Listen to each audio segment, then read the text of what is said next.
तच्च शब्द विषयम सद उच्चारणम संपद्यते।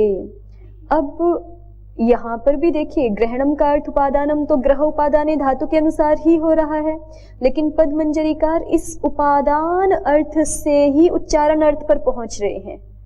ठीक है, ऐसा नहीं दिखा रहे बीच में जैसे न्यासकार ने दिखाया था अनेकार्था ही धातव, उस हेतु को नहीं ले रहे बीच में, सीधे उपादान से ही हमें उच्चारण अर्थ प्राप्त हो जाएगा। ये दिखा रहे हैं अग्रिम पंक्ति में कि तच्च शब्द विषयम सद तत् किम तत् उपादानम। वो जो पीछे एक बोला है ना ग्रहणम उपादानम, तत् तत् माने वह उपादान शब्द विषयम सत शब्द विषय वाला होता हुआ उच्चारणम संपद्यते उच्चारण हो जाता है। देखिए पेंसिल का ग्रहण तो ऐसे हो गया, ठीक है, ये ग्रहण हो गया, लेकिन शब्द का ग्रहण, शब्द का ग्रहण कहां से हो सकता है?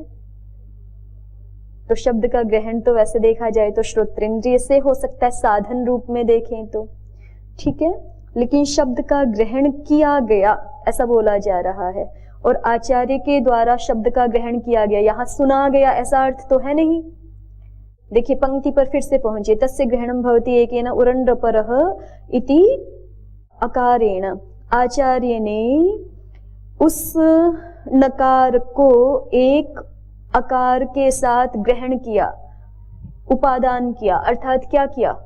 उच्चारण किया प्रदेश वाक्यों में, ठीक है। तो वो उपादान अर्थ ही, क्योंकि शब्द विषयक उपादान हो रहा है इसलिए उसका अर्थ अपने आप ही क्या संगत होगा? उच्चारण हो जाएगा। ये बात यहाँ पे पद मंजरीकार कह रहे हैं कि चूंकि उपादान किम विषयक है? शब्द विषयक है, इसलिए उपादान का अर्थ अपने आप ही क्या हो जाएगा? उच्चारणम, ऐसा हो जाएगा। फिर से देख लीजिए, ग्रहणम उपादानम, ग्रहण का अभिप्राय है उपादान, तच्च शब्द विषयम सद उच्चारणम संपद्यते, और वो उपादान चूंकि शब्द विषयक है इसलिए उपादान शब्द विषय वाला होता हुआ उच्चारणम संपद्यते, उच्चारण हो जाता है, उच्चारण अर्थ हो जाता है। उपादान का अर्थ अपने आप ही क्या हो जाता है? उच्चारण, ऐसा हो जाता है। ठीक है ना, पूरी पंक्ति की दृष्टि से देखें तो और समझ में आता है। आचार्य उस नकार को एक आकार के साथ ग्रहण कर रहे हैं, उपादान कर रहे हैं, अर्थात क्या कर रहे हैं? उच्चारण कर रहे हैं। ठीक है, उपादान शब्द विषयक होता हुआ अपने आप ही उच्चारण अर्थ में निष्पन्न हो जाता है। या फिर अब दूसरा पक्ष भी दिखा दिया, जैसे न्यासकार ने दिखाया था कि सीधे सीधे ऐसे मान लें, उच्चारण वचनः एव वा ग्रहिः, या तो ग्रह धातु उच्चारण अर्थ वाली ही है। ठीक है, उच्चारण वचन माने उच्चारण वाची है, उच्चारण अर्थ को कहने वाली है, उच्चारण अर्थ वाली है ग्रह धातु। ग्रही ही क्यों पढ़ दिया यहाँ पे देवनिधि जी?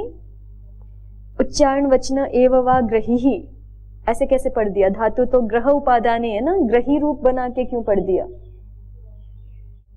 ग्रह धातु को कह रहे हैं ना, तो वो तो ठीक हुई बात, ग्रह धातु को कह रहे हैं, लेकिन तो फिर ग्रह ही बोलना चाहिए था ना, ग्रही ही ऐसा रूप कैसे पढ़ दिया? धातु तो आपकी अष्टध्यायी में ग्रह ऐसे अकारांत है ना, ग्रह उपादाने, मतलब अकार भी वहां सुनाई पड़ रहा है जो स्वरूपतः है, तो ग्रही कैसे पढ़ दिया? इक्स्तपो धातु निर्देश, धातु निर्देश, ये किसने बताया है? हाँ यही उत्तर है, लेकिन पहले आप ये बोल नहीं रहे थे ना। तो धातु का निर्देश करने के लिए आचार्य कभी कभी इक प्रत्यय लगाकर या स्तिप प्रत्यय लगाकर निर्देश कर देते हैं। तो ग्रह धातु थी ना, वो जो अंत में अकार है उसकी तो इत संज्ञा हो जाती है, उपदेश जनुनासिक इत, और इक प्रत्यय का इकार सुनाई पड़ रहा है। ठीक है, और प्रथमा विभक्ति लगा दी है, तो इसलिए ग्रही ही, ऐसा उच्चारण वचनः एव वा ग्रही, उच्चारण वचन माने उच्चारण वाची है ग्रह धातु, उच्चारण अर्थ को कहने वाली है। ग्रहणवता प्रातिपदिकेन इति यथा, उदाहरण भी देके बता दिया कि ग्रह धातु का जैसे ग्रहणवता प्रातिपदिकेन तदंत विधिर्न, इस परिभाषा में ग्रहणवता का अर्थ उच्चारणवता होता है, उसी तरह से यहाँ प्रकृत वाक्य में भी तस्य ग्रहणम भवति एकेन, इस वाक्य में भी ग्रहणम का अर्थ क्या हो जाएगा? उच्चारणम, ऐसा हो जाएगा। अस्तु, आगे देखिए, एकेन इति सहार्थ योगे तृतीया, एकेन ये सह अर्थ संबंध वाली तृतीया है। तस्य नकारस्य एकेन आदिना अकारेण सह प्रदेशेषु संजात्वेन उच्चारणं भवति। अब ये कर्म में षष्ठी मान करके ही अर्थ दिखा रहे हैं। तस्य नकारस्य, उस नकार का, एकेन आदिना अकारेण सह, एक आदि अकार के साथ, प्रदेशेषु, प्रदेश वाक्यों में, संजात्वेन उच्चारणं भवति, संज्ञा रूप से उच्चारण होता है। न केवलस्य, अकेले नकार का नहीं होता। क्या नहीं होता? संज्ञा रूप से उच्चारण। प्रदेश वाक्यों में अकेले नकार का संज्ञा रूप से उच्चारण नहीं होता है। आदिरन्त्येन इति वचनात् नापि वर्णांतर सहितस्य इत्यर्थः।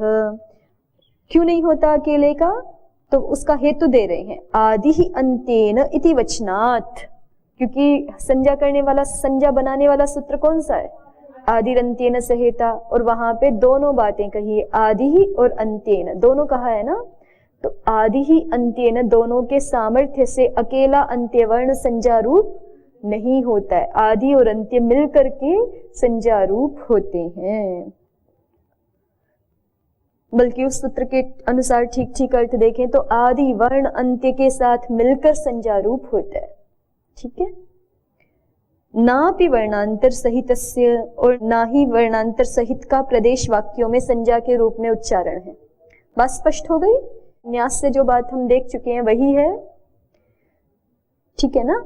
उस नकार का केवल एक आदि अकार के साथ ही प्रदेश वाक्यों में संज्ञा के रूप में उच्चारण होता है। न केवलस्य, नकार का अकेले का प्रदेश वाक्यों में संज्ञा के रूप में उच्चारण नहीं होता है। हेतु क्या है? आदिरन्त्येन इति वचनात्, आदिरन्त्येन ऐसा कहे गए होने से। और फिर एक और बात कही, नापि वर्णांतर सहितस्य। इसका अर्थ क्या है? नापि तस्य नकारस्य वर्णांतर सहितस्य प्रदेशेषु संजात्वेन उच्चारणं भवति। उस नकार का किसी अन्य वर्ण के साथ, अकार को छोड़ के किसी अन्य वर्ण के साथ भी प्रदेश वाक्यों में संज्ञा के रूप में उच्चारण नहीं होता है। अस्तु ज्ञातम।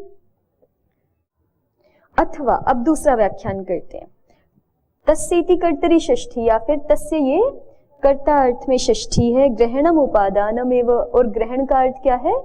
उपादान ही ग्रहण का अर्थ है। सनकारः एकेन एव आदिना सहितौ ग्राहको भवति। इस पक्ष में अभी ऐसा अर्थ हो जाएगा ना, क्योंकि हमने तस्य को क्या मान लिया है? कर्ता में षष्ठी। तो इसलिए सनकारः, वह नकार, एकेनैव आदिना सहितः ग्राहको भवति, एक आदि अकार के साथ ही ग्राहक होता है। न तो अनेकेन, अनेक वर्णों के साथ वो ग्राहक नहीं होता है। नापि वर्णांतरेण, और ना ही किसी अकार को छोड़ के, मान लो अकेले के साथ तो होता है लेकिन अकार को छोड़ के अन्य किसी के साथ होता हो तो ऐसा भी नहीं। ठीक है। केवल अकार के साथ ही होता है, अन्यों के साथ नहीं होता है, अनेकों के साथ नहीं होता है। न च केवलः इत्यर्थः, और ना ही अकेला ग्राहक होता है, ये भी अभिप्राय है यहाँ पर। फिर आगे लिखते हैं उरन रपरः इति अकारेण। उरन रपरः इत्यादि सूत्रों में अकार के साथ नकार ग्राहक होता है ना। अकार वर्ण के साथ नकार ग्राहक होता है। तो कहा अत्र अकारेण इति एतावद् विवक्षितम् उरन रपरः इति उपलक्षणम् उरन रपरः इत्यादौ अकारेण इत्यर्थः। कहा कि अत्र, इस पंक्ति में, तस्य ग्रहणं भवति एकेन उरन रपरः इति अकारेण, अत्र अकारेण इति एतावद् विवक्षितम्। यहाँ पे अकार के साथ ग्रहण होता है, इतना मात्र कहना विवक्षित है। और उरन रपरः इति उपलक्षणम्, उरन रपरः ये केवल उपलक्षण है, केवल यहीं पे ग्रहण होता है, कोई ऐसा अर्थ ना कर ले। इस बात के लिए स्पष्ट कर रहे हैं कि उरन रपरः ये केवल उपलक्षण है। इसलिए जहां उपलक्षण होता है वहां पे अर्थ कैसा हो जाता है? उरन रपरः पढ़ा है तो उरन रपरः इत्यादिषु, जैसे काकेभ्यो दधिरक्षताम बोलते हैं ना, तो वहां पे काकेभ्य का अर्थ क्या हो जाता है? काकादिभ्यः काक आदियों से, जिनसे भी रक्षणीय है, दधि उन सब से रक्षा की जानी चाहिए। तो ऐसे ही उरन रपरः एक पढ़ दिया है, लेकिन उरन रपरः उपलक्षण है अन्य भी सूत्रों का, जहां पर अण प्रत्याहार का प्रयोग हुआ है उन सब सूत्रों का उपलक्षण है। तो इसलिए उरन रपरः का अर्थ क्या हो जाएगा? उरन रपरः इत्यादिषु सूत्रेषु अकारेण सह। ठीक, लेकिन अकारेण ये तो विवक्षित है, अकारेण एव, अकार के साथ ही नकार ग्राहक होता है, अन्यों के साथ ग्राहक नहीं होता, और ना ही अकेला ग्राहक होता है। उरन रपरः इति उपलक्षणम, ये बात स्पष्ट हो गई? उपलक्षण पता चल गया ना आपको? उरन रपरः ये उपलक्षण है, इसलिए अर्थ क्या हो गया उरन रपरः का?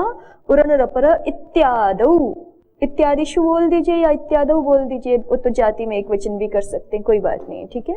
इत्यादिषु स्पष्ट भी बोल सकते हैं, इत्यादिषु सूत्रेषु या इत्यादौ योगे, इत्यादि योग, उसका भी अर्थ निकलेगा वही, इत्यादिषु योगेषु, इत्यादिषु सूत्रेषु।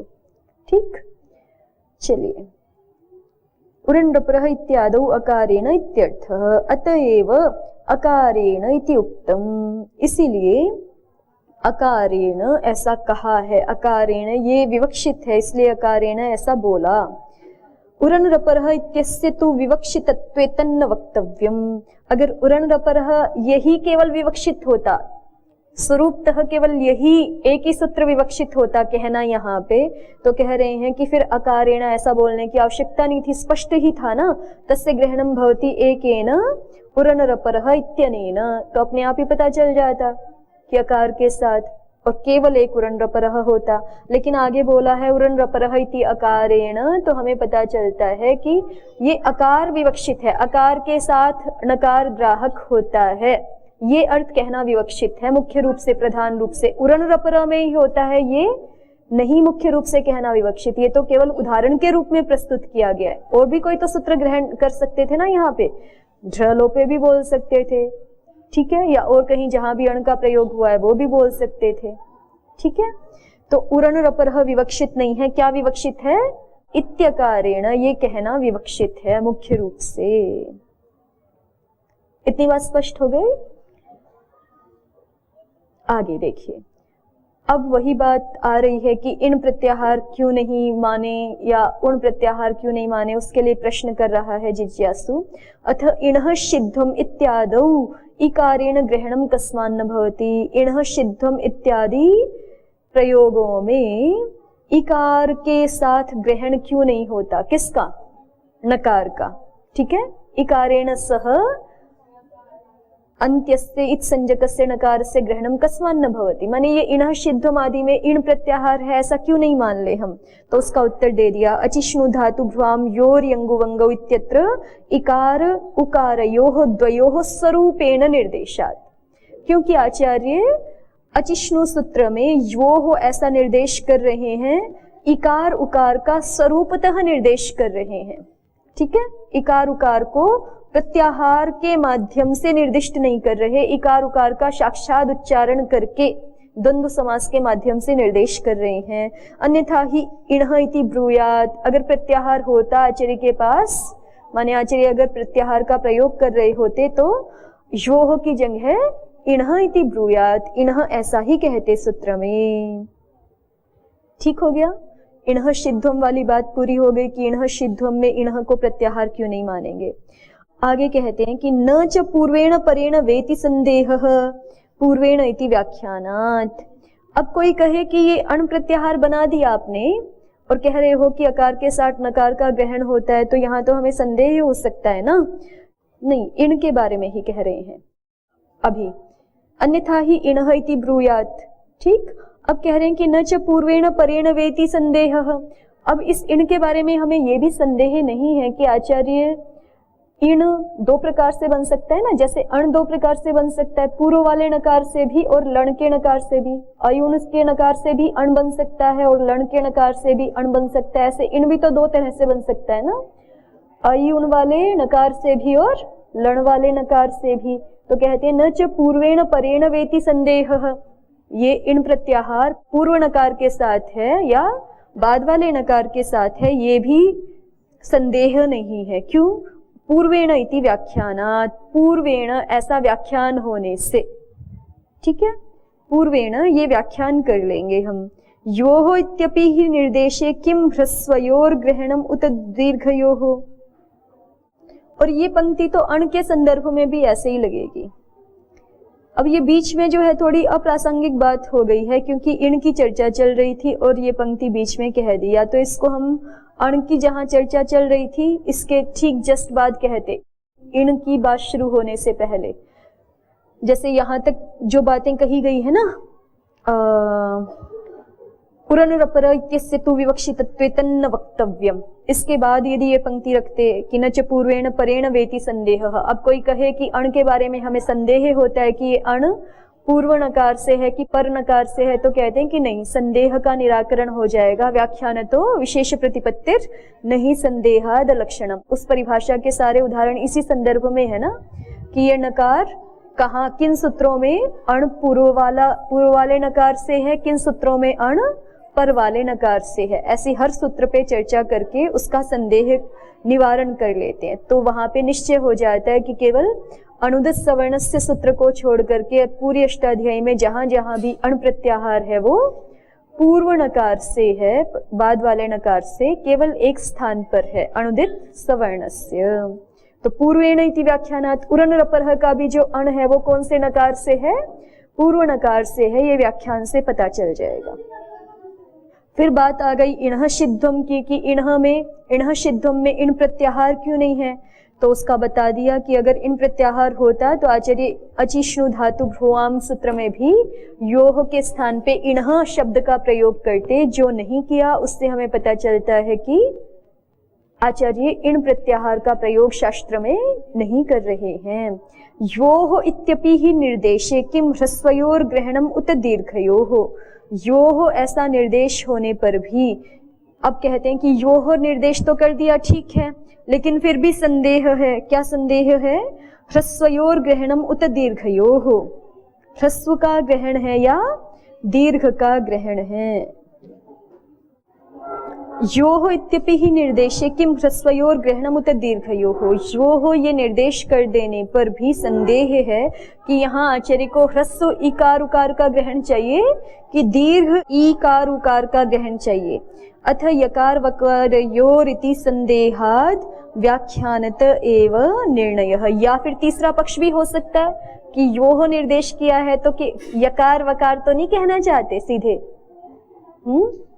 यश्च वश्च करेंगे तो भी तो योह बन जाएगा ना, अकार को उच्चारण के लिए मान लें और द्वंद्व समास सीधे ऐसे करें यश्च वश्च इति योह, ठीक है, तो ऐसा करें तो भी योह बन जाएगा। तो तीन पक्ष हो गए ना, इश्च उश्च द्वंद्व कर रहे हो तो भी यू बनेगा, ईच ऊच या ईश्च उश्च भी बोल सकते हैं, ठीक है, क्योंकि वर्ण निर्देश कर रहे हैं हम।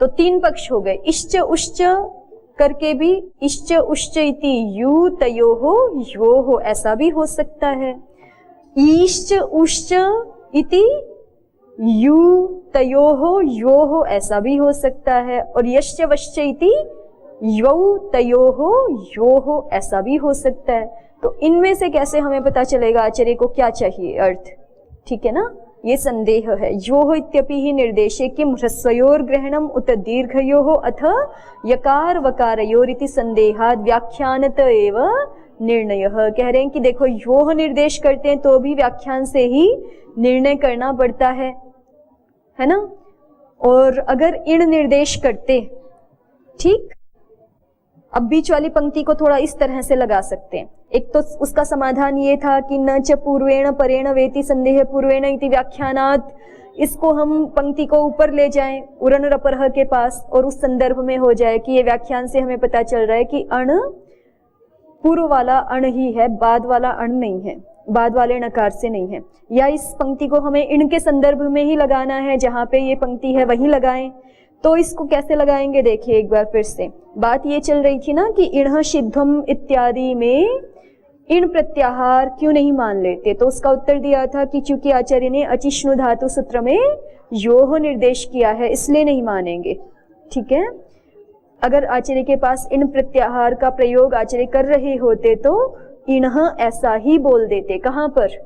योह के स्थान पर। अचिष्णु धातु भ्रुवाम सूत्र में योह के स्थान पे क्या बोल देते? इणः बोल देते, लेकिन वैसा नहीं बोला। और फिर कोई कहे कि नहीं, आचार्य ने जो है अचिष्णु धातु भ्रुवाम योर यंगु अंगु सूत्र में योह के स्थान पे इणः इसलिए नहीं बोला ना, क्योंकि अगर इणः बोलते तो संदेह होने लगता कि ये कहीं बाद वाले नकार से तो इण नहीं है ना। फिर से ध्यान से सुनिए, समाधाता ने उत्तर क्या दिया है कि इणः शिध्वम में इण प्रत्याहार नहीं है। क्या उत्तर दिया इसके लिए? क्योंकि आचार्य ने योह निर्देश किया है अचिष्णु धातु भ्रुवाम में। अगर आचार्य इन प्रत्याहार शास्त्र में प्रयुक्त करते होते तो योह ना बोल के क्या बोलते? इणः बोलते। तो जिज्ञासु बीच में एक आक्षेप करता है कि नहीं, आचार्य ने यहाँ पे अचिष्णु धातु भ्रुवाम सूत्र में योह बोला है और इणः नहीं बोला। तो इसके पीछे हेतु ये है कि आचार्य को ऐसा लग रहा था कि अगर वो इणः बोल देंगे तो अध्येता को संदेह हो सकता है कि ये इण प्रत्याहार पूर्व वाले नकार से है कि पर वाले नकार से है, ऐसा संदेह हो सकता था ना। तो इसलिए इणः, यद्यपि प्रत्याहार तो इणः है उनके पास, फिर भी उन्होंने इणः नहीं बोला। ठीक है, योह प्रयोग किया, ऐसा जिज्ञासु बोल रहा है बीच में। तो उसका उत्तर दे रहे हैं कि नहीं, समाधाता उसका उत्तर दे रहा है कि ये आपका हेतु ठीक नहीं है कि पूर्व नकार से या पर नकार से इण प्रत्याहार है, ये संदेह ना हो जाए, इसलिए योह प्रयोग कर रहे हैं प्रत्याहार होते हुए भी। ये तो आपकी बात ठीक नहीं है, क्योंकि देखो अगर इण प्रत्याहार है तो जहां जहां भी इण प्रत्याहार होगा वहां वहां संदेह होगा और वहां वहां व्याख्यान करना ही पड़ेगा। जैसे अभी अण के बारे में करते हैं, है ना।